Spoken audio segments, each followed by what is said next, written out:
ಭೂಮಿಯ ಫಲವತ್ತತೆ ವೃದ್ಧಿಯಿಂದ ಮಾತ್ರ ಉತ್ತಮ ಗುಣಮಟ್ಟದ ಇಳುವರಿ ಪಡೆಯಲು ಸಾಧ್ಯ. ಇದನ್ನು ಮನಗಂಡ ರೈತರು ಭೂಮಿಯ ಸಾರವನ್ನು ಕ್ರಮೇಣ ಕುಂಠಿತಗೊಳಿಸುವ ರಾಸಾಯನಿಕ ಗೊಬ್ಬರಗಳನ್ನು ತೊರೆದು ಸಾವಯವ ಗೊಬ್ಬರಗಳತ್ತ ಮುಖ ಮಾಡಿದ್ದಾರೆ. ಅತ್ಯಂತ ಕಡಿಮೆ ಖರ್ಚಿನಲ್ಲಿ ದೊರೆಯುವ ಅತ್ಯುಪಯುಕ್ತ ಜೈವಿಕ ಗೊಬ್ಬರಗಳಲ್ಲಿ ಒಂದು ಅಜೋಲಾ.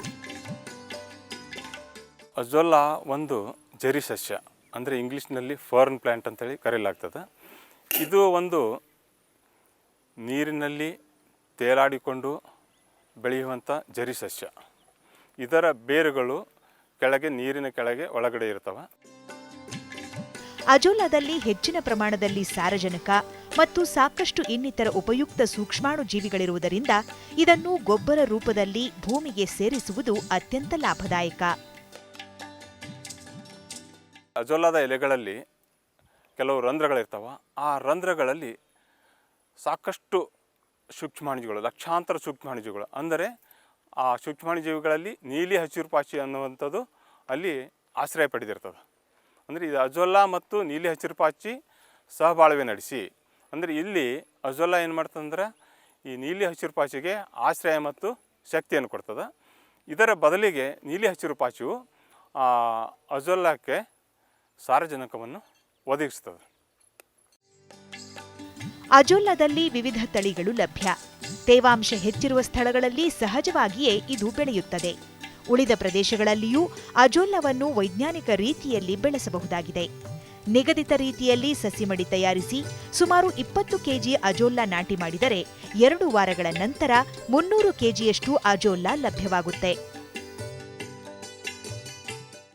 ಈ ನಮ್ಮ ಕರ್ನಾಟಕದ ಮಲೆನಾಡು ಪ್ರದೇಶಗಳಾದ ಶಿವಮೊಗ್ಗ, ಸಾಗರ, ಚಿಕ್ಕಮಗಳೂರು ಮುಂತಾದ ಸ್ಥಳಗಳಲ್ಲಿ ಅಲ್ಲಿ ತೇವಾಂಶ ಹೆಚ್ಚಾಗಿ ಇರುವುದರಿಂದ ಸಾಮಾನ್ಯವಾಗಿ ಸ್ವಾಭಾವಿಕವಾಗಿ ಈ ಅಜೋಲಾ ನೀರಿನಲ್ಲಿ ತೇಲಾಡಿಕೊಂಡು ಬೆಳೆದಿರ್ತದೆ. ಅದನ್ನು ಭತ್ತದ ಗದ್ದೆಗೆ ತಂದು ಸೇರಿಸ್ತಾ ಇದ್ದಾರೆ, ಅಂದರೆ ಜೈವಿಕ ಗೊಬ್ಬರವಾಗಿ ಉಪಯೋಗಿಸ್ತಾ ಇದ್ದಾರೆ. ಆದರೆ ನಾವು ಈ ಬೇರೆ ಭಾಗಗಳಲ್ಲಿ ಅದನ್ನು ಉಪಯೋಗಿಸಬೇಕಾಯ್ತು ಅಂತಂದರೆ ಒಂದು ವೈಜ್ಞಾನಿಕ ಪದ್ಧತಿಯನ್ನು ಅನುಸರಿಸಿ ಬೆಳೆದರೆ ಒಳ್ಳೆಯದು. ಈ ಅಜೋಲಾದಲ್ಲಿ ಸಾಮಾನ್ಯವಾಗಿ ಈ ನಮ್ಮ ಮಲೆನಾಡು ಪ್ರದೇಶದಲ್ಲಿ ಅಂತಂದರೆ ಅಜೋಲಾ ಪಿನ್ನೇಟಾ, ಅಜೋಲಾ ಮೈಕ್ರೋಫಿಲ್ಲಾ ಅಂತಕ್ಕಂಥ ತಳಿಗಳಿರ್ತವೆ. ಮತ್ತು ಅದರ ಜೊತೆಗೆ ಈ ನೀಲಿ ಹಸಿರು ಪಾಚಿಯಲ್ಲಿಯೂ ಕೂಡ ವಿವಿಧ ತಳಿಗಳದಾವೆ. ಅದರಲ್ಲಿ ಅನಾಬಿನ, ನಾಸ್ಟಾಕ್, ಪ್ಲೆಕ್ಟೋನಿಯಮ ಅಂತ ಮುಂತಾದಂಥ ತಳಿಗಳದಾವೆ. ಇದನ್ನು ನಾವು ಮೊದಲು ಸಸಿ ಮಡಿಗಳಲ್ಲಿ ಬೆಳೆಸಬೇಕಾಗತ್ತೆ. ಅಂದರೆ 1 ಎಕರೆಗೆ ಬೇಕಾಗುವಂಥ ಅಜೋಲಾವನ್ನು ಜೈವಿಕ ಗೊಬ್ಬರವಾಗಿ ಬಳಸಬೇಕಾಯ್ತಂದ್ರೆ 1 ಗುಂಟೆ ಪ್ರದೇಶದಲ್ಲಿ ಅಜೋಲಾವನ್ನು ನಾವು ಬೆಳೆಸಬೇಕು. ಈ ಅಜೋಲಾ ಬೆಳೆಸಬೇಕಾಯ್ತು 1 ಗುಂಟೆಯಲ್ಲಿ ಒಂದು ಮಡಿ ತಯಾರಿಸಬೇಕು. ಆ ಮಡಿಯಲ್ಲಿ ಕೆಳಗಡೆ ಪಾಲಿಥೀನ್ ಶೀಟು ಅಥವಾ ಪ್ಲಾಸ್ಟಿಕ್ ಶೀಟ್ ಹಾಕಬೇಕು. ಹಾಕಿದ ನಂತರ 3 ರಿಂದ 4 ಇಂಚು ನೀರು ಇರುವ ಹಾಗೆ ನೋಡಿಕೊಳ್ಳಬೇಕು. ಅದರಲ್ಲಿ ಈ ಅಜೋಲಕ್ಕೆ ಒಂದು ಆಹಾರ ಪೋಷಕಾಂಶ ಒದಗಿಸಬೇಕಾಗಿತ್ತಂದ್ರೆ ಮುಂಚಿತವಾಗಿ 1 ಗುಂಟೆ ಪ್ರದೇಶದಲ್ಲಿ ಅದರಲ್ಲಿ 1 ಕೆಜಿಯಷ್ಟು ಸೂಪರ್ ಫಾಸ್ಫೇಟು ಮತ್ತು 1 ಕೆಜಿಯಷ್ಟು ಬೂದಿಯನ್ನು ಸೇರಿಸಬೇಕು. ಅದರ ಜೊತೆಗೆ 4 ಗ್ರಾಮ್ನಷ್ಟು ಈ ಪೊಟ್ಯಾಷಿಯಂ ಸಲ್ಫೇಟು, ಅದಲ್ಲದೆ ಮತ್ತು ಈ ಒಂದು 10 ಗ್ರಾಮ್ ಸೋಡಿಯಂ ಮಾಲಿಬ್ಡೇಟ್ ಅನ್ನೋದನ್ನು ಸೇರಿಸಬೇಕು. ಒಂದು ವೇಳೆ ಈ ಸೂಪರ್ ಫಾಸ್ಫೇಟು ಅಥವಾ ಬೂದಿ ಬದಲಿಗೆ ನಾವು ಈ ಸಗಣಿಯನ್ನು ಕೂಡ ಉಪಯೋಗಿಸ್ಬೋದು. ಸುಮಾರು 1 ಗುಂಟೆಗೆ 20 ಕೆಜಿಯಷ್ಟು ಸಗಣಿಯನ್ನು ಹಾಕಬೇಕು.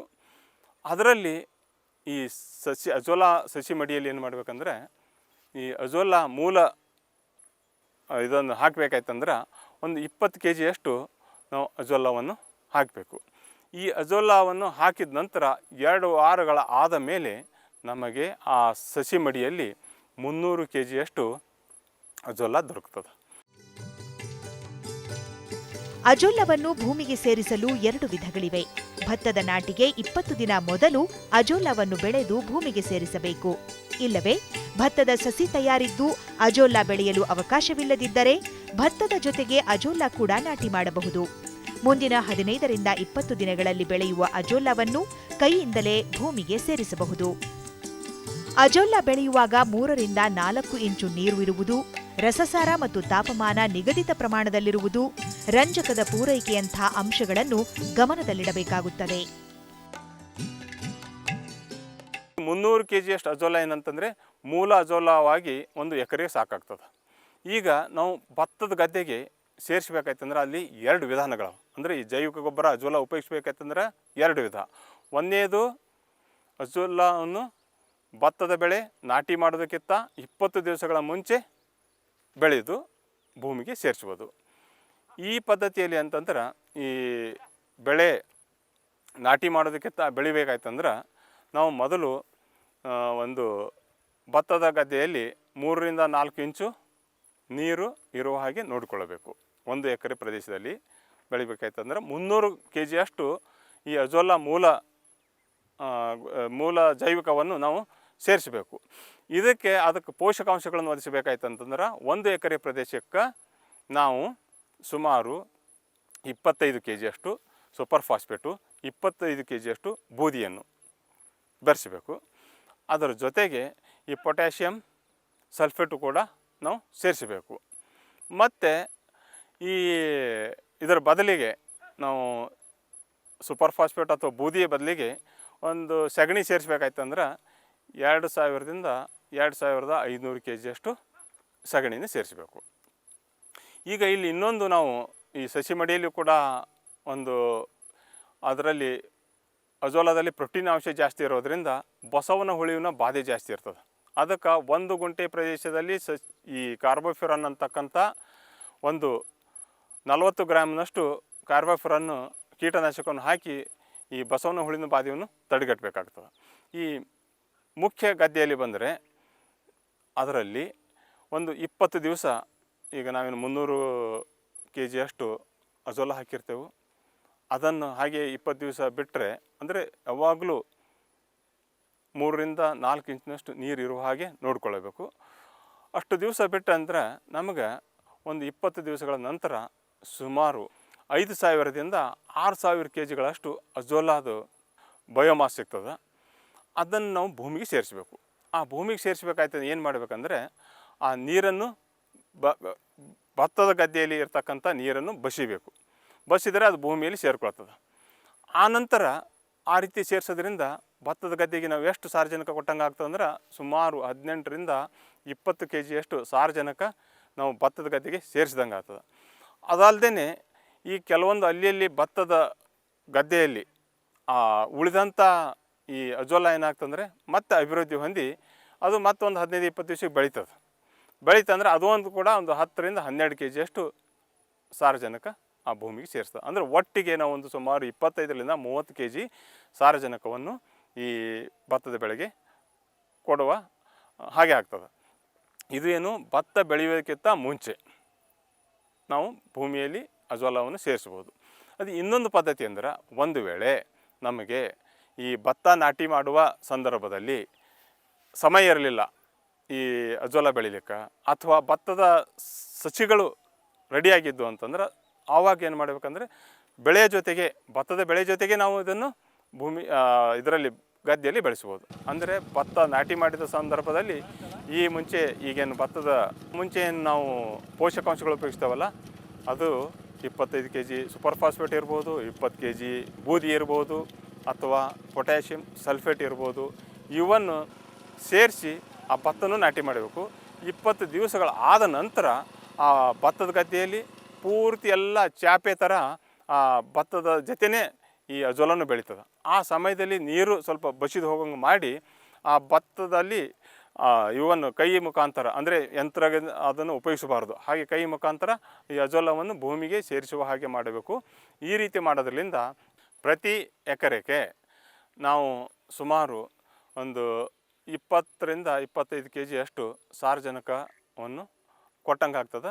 ಅಂದರೆ 25% ಬೆಳೆಗೆ ಸಾರಜನಕ ಕೊಡುವ ಪ್ರಮಾಣದಲ್ಲಿ ನಾವು ಕಡಿಮೆ ಮಾಡ್ಬೋದು. ಅಂದರೆ ಈ 2 ಪದ್ಧತಿಯಿಂದ ಭತ್ತಕ್ಕೆ ನಾವು ಅಜೋಲಾ ಜೈವಿಕ ಗೊಬ್ಬರ ಸೇರಿಸ್ಬೋದು. ಈ ಅಜೋಲಾವನ್ನು ನಾವು ತಯಾರಿಸೋ ಟೈಮ್ನಾಗ ಕೆಲವೊಂದು ವಿಚಾರಗಳನ್ನು, ಮುನ್ನೆಚ್ಚರಿಕೆ ಕ್ರಮಗಳನ್ನು ಎಚ್ಚರಿಸಬೇಕು. ಅಂದರೆ ಯಾವಾಗಲೂ ಅಜೋಲಾ ಬೆಳಿಬೇಕಾಯ್ತಂದ್ರೆ 3 ರಿಂದ 4 ಇಂಚು ನೀರಿರಬೇಕು. ಅಂದರೆ ಇದು ನೀರಿನಲ್ಲಿ ತೇಲಾಡ್ಕೊಂಡು ಬೆಳೀತದೆ. ಮತ್ತು ಅಲ್ಲಿ ಈ ರಸಸಾರ ಅಂತೇವೆ, ಈ ಏನು pH ಅಂತಾರಲ್ಲ 7ರಿಂದ 8 ಇರಬೇಕು. ಮತ್ತು ಟೆಂಪ್ರೇಚರ್ ಅಥವಾ ಈ ಉಷ್ಣಾಂಶ 23ರಿಂದ 30 ಡಿಗ್ರಿ ಸೆಂಟಿಗ್ರೇಡ್ ತನಕ ಇರಬೇಕು. ಆದರೆ ಈ ಚಳಿಗಾಲದಲ್ಲಿ ಸ್ವಲ್ಪ ಉಷ್ಣತೆ ಕಡಿಮೆ ಆಗೋದ್ರಿಂದ ಅಂಥ ಸಮಯದಲ್ಲಿ ಇದರ ಬೆಳವಣಿಗೆ ಕುಂಠಿತಗೊಳ್ತದೆ. ಮತ್ತು ಇದಕ್ಕೆ ಈ ಅಜೋಲಾ ಬೆಳವಣಿಗೆಗೆ ರಂಜಕದ ಅಂಶ ಭಾಳ ಬೇಕಾಗ್ತದೆ. ಅದಕ್ಕೆ ನಾವು ರಂಜಕವನ್ನು ಪೋಷಕಾಂಶಗಳನ್ನು ಕೊಡೋದು ತಪ್ಪಿಸಬಾರ್ದು, ಯಾವಾಗಲೂ ನಾವು ಕೊಡಬೇಕು. ಮತ್ತು ಇದರ ಜೊತೆಗೆ ಈ ಅಜೋಲಾವನ್ನು 1 ಗುಂಟೆ ಪ್ರದೇಶಕ್ಕಿಂತ ಹೆಚ್ಚಿನ ಪ್ರದೇಶದಲ್ಲಿ ಬೆಳೀಬಾರ್ದು. ಯಾಕಂದರೆ ಒಂದೊಂದು ಸಲ ಅದು ತೇಲಾಡಿಕೊಂಡು ಗಾಳಿ ಬೆಳೆದು ಒಂದು ಕಡೆ ಬದಿಗೆ ಹೋಗ್ತದೆ. ಅದಕ್ಕೆ ಆದಷ್ಟು 1 ಗುಂಟೆ ಪ್ರದೇಶದಲ್ಲಿಯೇ ಇದನ್ನು ಬೆಳೆದು ಸಸಿ ಮಡಿಗಳಲ್ಲಿ ಬೆಳೆದು ಈ ಮೂಲ ಅಜೋಲಾವನ್ನಾಗಿ ಉಪಯೋಗಿಸಬೇಕು. ಅಜೋಲಾದಲ್ಲಿ ಸಾರಜನಕ ಜೊತೆಗೆ ರಂಜಕ, ಪೊಟ್ಯಾಷ್, ಮೆಗ್ನೀಷಿಯಂ ಮುಂತಾದ ಪೋಷಕಾಂಶಗಳಿವೆ. ಅಲ್ಲದೆ ಅಜೋಲಾದಲ್ಲಿ ಪ್ರೋಟೀನ್ ಅಂಶ ಕೂಡ 20% ಇರುವುದರಿಂದ ಇದನ್ನು ಉತ್ತಮ ಪಶು ಆಹಾರವಾಗಿ ಬಳಸಬಹುದಾಗಿದೆ. ಹಣ್ಣಿನ ಗಿಡಗಳಿಗೆ, ಹೂವಿನ ಬೆಳೆಗಳಿಗೆ ಮತ್ತು ತರಕಾರಿಗಳಲ್ಲಿಯೂ ಅಜೋಲಾವನ್ನು ಗೊಬ್ಬರ ರೂಪದಲ್ಲಿ ಬಳಸಬಹುದು. ಹಾಗಾಗಿ ರೈತ ಬಾಂಧವರು ಅಜೋಲಾವನ್ನು ಜೈವಿಕ ಗೊಬ್ಬರವಾಗಿ ಮತ್ತು ಪಶು ಆಹಾರವಾಗಿ ಬಳಸಿ ಕಡಿಮೆ ಖರ್ಚಿನಲ್ಲಿ ಹೆಚ್ಚಿನ ಉತ್ಪಾದನೆ ಮಾಡಬಹುದು. ಮುಖ್ಯವಾಗಿ ಇದರಿಂದ ಈ ಅಜೋಲಾದಿಂದ ಆಗುವಂಥ ಲಾಭಗಳು ಯಾವ್ಯಾವ ಅಂತಂದರೆ, ಒಂದು ಈಗ ಭತ್ತದಲ್ಲಿ ಹೇಳಿದಾಗ ಅದಕ್ಕೆ ಸಾರಜನಕ ಕೊಡ್ತದೆ. ಈ ಸಾರಜನಕದ ಜೊತೆಗೆಯೂ ಈ ಅಜೋಲಾದಲ್ಲಿ ಇನ್ನಿತರ ಪೋಷಕಾಂಶಗಳದ, ರಂಜಕ ಇದೆ, ಪೊಟ್ಯಾಷ್ ಇದೆ, ಕಬ್ಬಿಣ ಇದೆ, ಸುಣ್ಣ ಇದೆ, ಮ್ಯಾಂಗ್ನೀಸ್ ಇದೆ ಮತ್ತು ಮ್ಯಾಗ್ನೀಷಿಯಮ್ ಇದೆ. ಇವೆಲ್ಲನೂ ಇದರದಿಂದ ನಾವು ಇದನ್ನು ಸಾವಯವ ಗೊಬ್ಬರ ಥರನೂ ಈ ಬೇರೆ ಬೆಳೆಗಳನ್ನು ನಾವು ಉಪಯೋಗಿಸ್ಬೋದು. ಇನ್ನೊಂದು ವಿಶೇಷತೆ ಅಂತಂದ್ರೆ, ಈ ಅಜೋಲಾದಲ್ಲಿ ಪ್ರೋಟೀನ್ ಅಂಶ ಅಂದರೆ ಸಸಾರಜನಕದ ಪ್ರಮಾಣ 100ಕ್ಕೆ 20% ಇರೋದರಿಂದ ಅದನ್ನು ಪಶು ಆಹಾರ ಅಥವಾ ಈ ಪೌಲ್ಟ್ರಿ ಫೀಡ್ ಅಂದರೆ ಕೋಳಿ ಆಹಾರ ಕೂಡ ಆಗಿ ನಾವು ಉಪಯೋಗಿಸ್ಬೋದು. ಅಂದರೆ ಈಗ ಪಶು ಆಹಾರ ಜೊತೆ ನಾವು ಸೇರಿಸೋದ್ರಿಂದ ಅದಕ್ಕೆ ಪೋಷಕಾಂಶಗಳು ಜಾಸ್ತಿ ಸಿಕ್ಕು ಹಾಲಿನ ಇಳುವರಿಯೂ ಕೂಡ, ಆಕಳುಗಳ ಹಾಲಿನ ಇಳುವರಿಯೂ ಕೂಡ ಹೆಚ್ಚಿನ ಪ್ರಮಾಣ ಆಗೋದು ಕಂಡು ಬಂದಿದೆ. ಅಂದರೆ ಈ ರೀತಿ ಇದನ್ನು ಅಜೋಲಾವನ್ನು ಉಪಯೋಗಿಸೋದ್ರಿಂದ ನಮಗೆ ಲಾಭಗಳಾದವ. ಮತ್ತು ಈ ಅಜೋಲಾ ಭತ್ತದಲ್ಲಿ ಅಲ್ಲದೇ ಬೇರೆ ಬೆಳೆಗಳಾದ ಹಣ್ಣಿನ ಗಿಡಗಳಿಗೆ, ಹೂವಿನ ಗಿಡಗಳಿಗೆ ಮತ್ತು ತರಕಾರಿ ಬೆಳೆಗಳಿಗೆ ನಾವು ಈ ಸಾವಯವ ಗೊಬ್ಬರವಾಗಿ ನಾವು ಉಪಯೋಗಿಸ್ಬೋದು. ಇದು ನೋಡಿರಿ, ಮುಂಚೆ ಏನಾಯಿತು, ಭತ್ತದ ಗದ್ದೆ ಅಂತಂದರೆ ಸಾಮಾನ್ಯವಾಗಿ ಈ ಭತ್ತ ಬೆಳೆಯುವಂಥ ದೇಶಗಳಾದ ಚೀನಾ ಇರ್ಬೋದು, ಫಿಲಿಪೈನ್ಸ್ ಇರ್ಬೋದು, ಥೈಲ್ಯಾಂಡ್ ಇರ್ಬೋದು, ಅಲ್ಲೆಲ್ಲ ಜಾಸ್ತಿ ಪ್ರಮಾಣದಲ್ಲಿ ಮಾಡ್ತಾಯಿದ್ರು. ಈಗ ನಮ್ಮ ದೇಶದಲ್ಲಿ ಕೂಡ, ಭಾರತ ದೇಶದಲ್ಲಿ ಕೂಡ ಇದನ್ನು ಸ್ವಲ್ಪ ಪ್ರಚಲಿತವಾಗಿದೆ. ಅದಕ್ಕೆ ಆದಷ್ಟು ರೈತರು ಇದನ್ನು ತಮ್ಮ ಭತ್ತದ ಗದ್ದೆಯಲ್ಲೂ ಬೆಳೆಯಬೇಕು. ಅದಲ್ಲದೆ ನಮ್ಮ ಹಸು ಕರುಗಳಿರ್ತಾವೆ, ದನಗಳಿರ್ತಾವೆ, ಅದಕ್ಕೂ ಕೂಡ ಒಂದು ಪೋಷಕಾಂಶದ ರೀತಿಯಲ್ಲಿ ಉಪಯೋಗಿಸಿ ಅವಕ್ಕೆ ಕೊಡುವಂಥ ಫೀಡ್ನಲ್ಲಿ, ಅವಕ್ಕೆ ಪಶು ಆಹಾರ ಏನಂತಾರಲ್ಲ, ಅದರಲ್ಲಿ ನಾವು ನಮ್ಮಲ್ಲೇ ಬೆಳೆದು ನಾವು ಆ ಪಶುಗಳಿಗೆ ಆಹಾರವನ್ನು ಒದಗಿಸೋದ್ರಲ್ಲಿ ಖರ್ಚು ಕಡಿಮೆ ಮಾಡ್ಬೋದು. ಈ ರೀತಿ ಮಾಡೋದರಿಂದ ನಮ್ಮಲ್ಲಿ ಮತ್ತು ಕಡಿಮೆ ಖರ್ಚಿನಲ್ಲಿ ಇದನ್ನು ಬೆಳೆಸಿ ಅದರ ಉಪಯೋಗವನ್ನು ರೈತ ಬಾಂಧವರು ತೆಗೆದುಕೊಳ್ಳಬೇಕಂತ ಹೇಳಿ ನಾನು ಕೇಳಿಕೊಳ್ತೇನೆ.